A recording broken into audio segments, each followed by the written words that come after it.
Hello guys, welcome back to my channel. It's still Junita Wanjiko, and thank you for keeping watch of all that I'm doing and sharing whatever I'm sharing with you. You stretching out, okay? So let me give you my background with dealing with HIV stigmatization, okay? So I was brought up by my mom, and she was a single mom.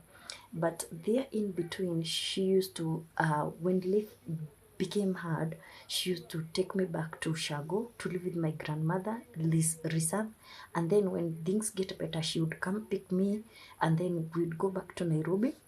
And then we live with her. And then when, just like that, the cycle continued, okay? So there is this one time she took me home to, Reserve. No, I was taken back, and then my grandma had to sort out a school nearby where he would be commuting to and from. It was a public school at that time. So it was around 2002, 2003, can't recall much.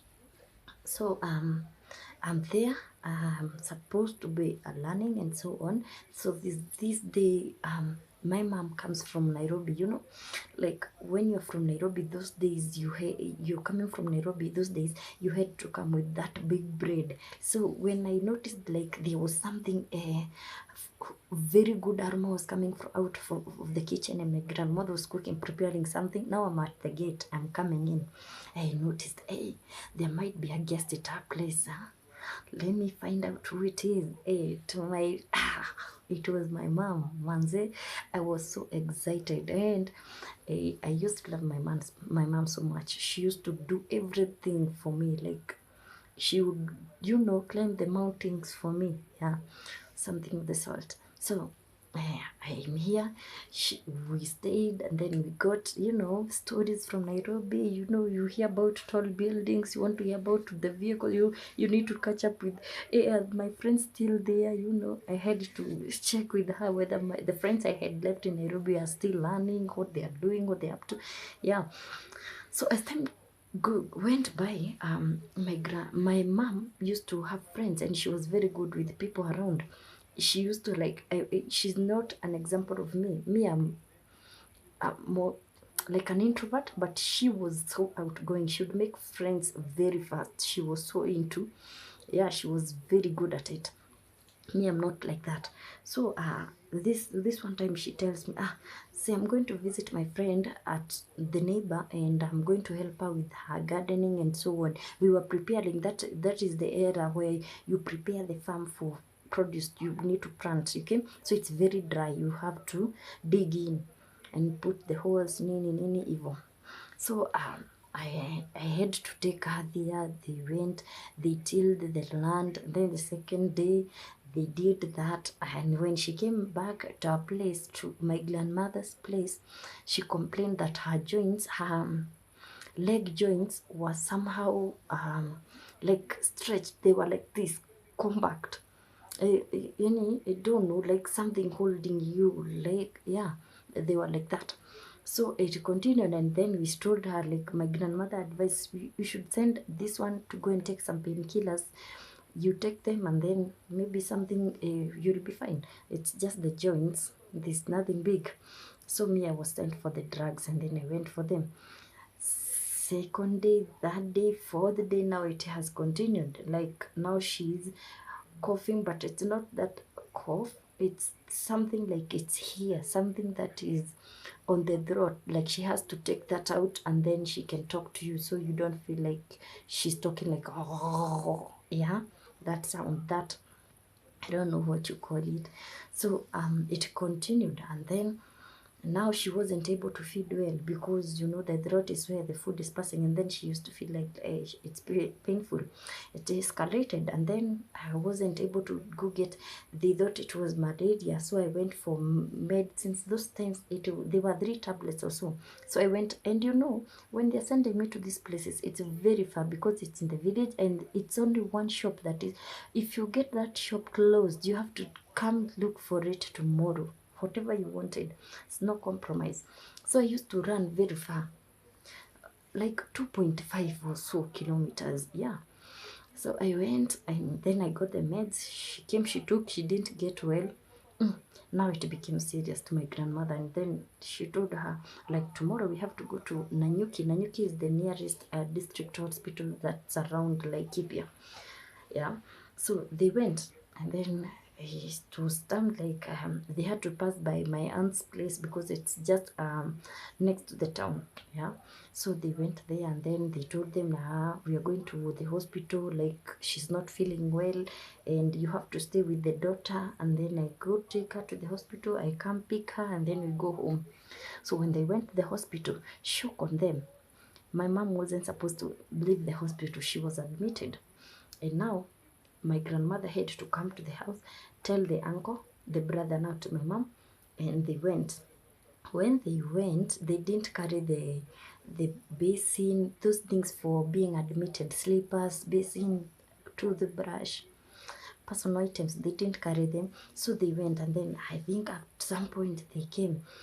My uncle came alone. Actually, he did come alone, and then he was like in the evening when my grandmother reported, yeah, when she reported to the aunt's place, the uncle was like, oh, I cannot continue staying with the daughter. You see, the mother went to Nairobi and then she got AIDS. Now she's bringing us the disease. We take care of her. She should go back to Nairobi. And he actually said die there. Yeah, and I had like, although I didn't have to make it a big issue, but I had that, and it has never left me. It was, yani, it is something that stuck in me, like he said that. And then we continued after some 3 months. No, not actually the 3 months. My mother stayed in the hospital until that time is when AIDS was very, very, like, what do we call that? Everyone like was sick. If it was that era that you are being told, like, if you're not infected, you're affected. You are affected in one way or the other. So me, I thought because my mom went to the neighbor's place and then she helped them till the land, and she became sick. So me, I thought, it was they had done something with witchcraft, and that's how my mom is in the hospital. So when I went back to the school, I told them, my mom has been bewitched by those people. She was helping till the land. Yeah.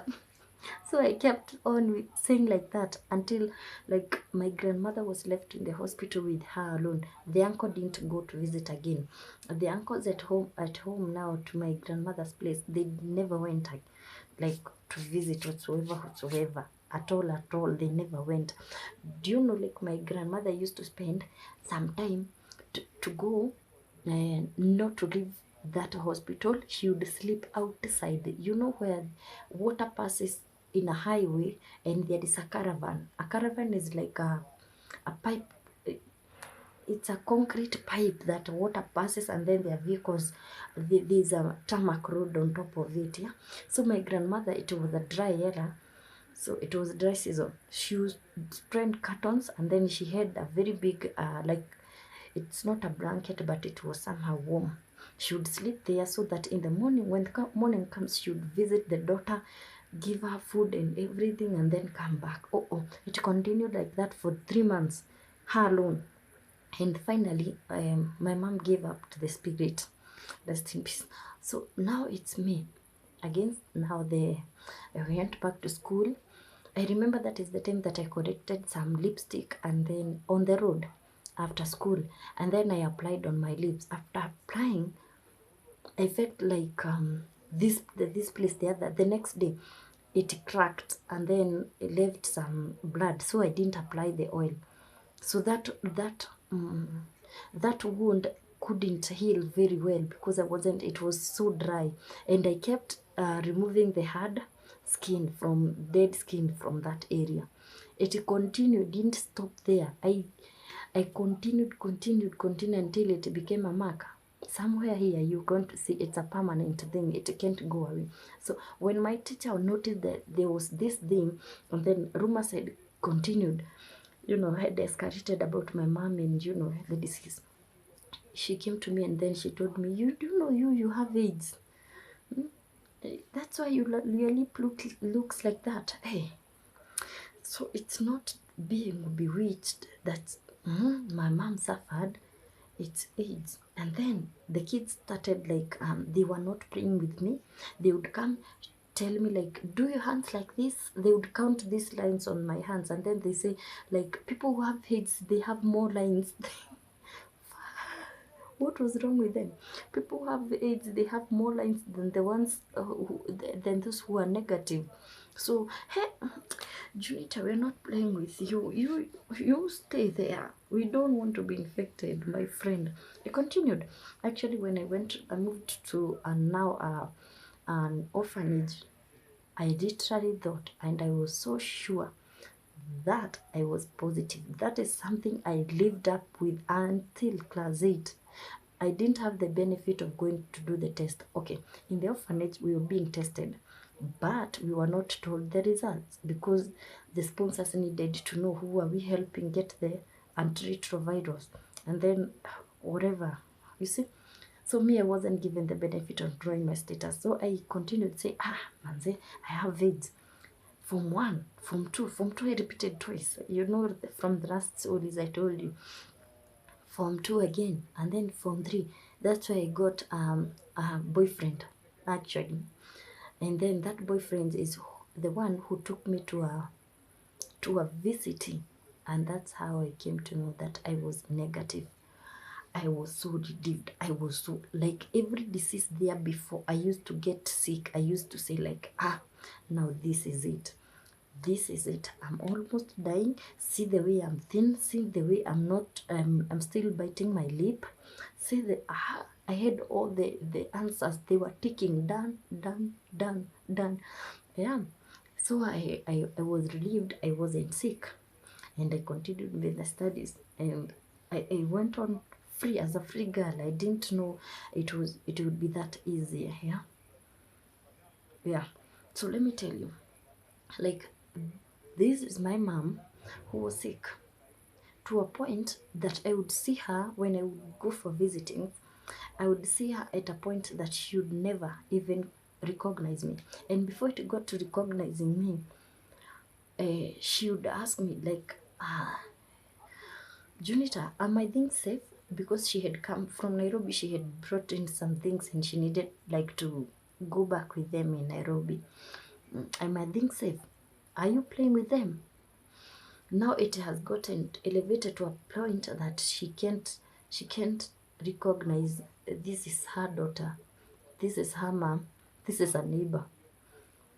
It was very sad. It was very sad. And then the way, even when should not finish the fruits, and the fruits are bought from kiosks and so groceries and so on, so those fruits would be brought to me to take them. Okay, so I would eat those fruits because they would get spoiled and there's no point. So when they were brought and my cousins were there, they would be asked, you wash these fruits and then you take them. Girls, my aunt would refuse. Like, he would call my uncle inside and then let my kids not eat those fruits. Let the daughter eat them. She can eat them. So me, I used to take the whole passion fruits. I would take the other yellow ones which have the same seeds with the passion fruits. I don't know what they are called. I would take them. I would take the bananas. I don't know if they thought that the bananas were infected with HIV with using a silage or what. I don't know. That's why I used to think that I might have gotten that virus because I used to take all the fruits. Never did ever my uncle say to me that he shouldn't take those fruits. So I knew maybe I got it. But God was on my side at that point, and I was lucky. I didn't get it, and I'm still surviving. So it is it's so wise that you learn what stigmatization can do to you. Actually, it's very sad. It's very sad, very sad. You never come out of it. You never come out of it. You never come out of those bad things that have been said, because even in the village, people would you know, hey, that is the home where that daughter came from, the one who had the big disease with a small name. Oh my god, it was nice. Okay, so let's meet again for another short story. That's it for the night.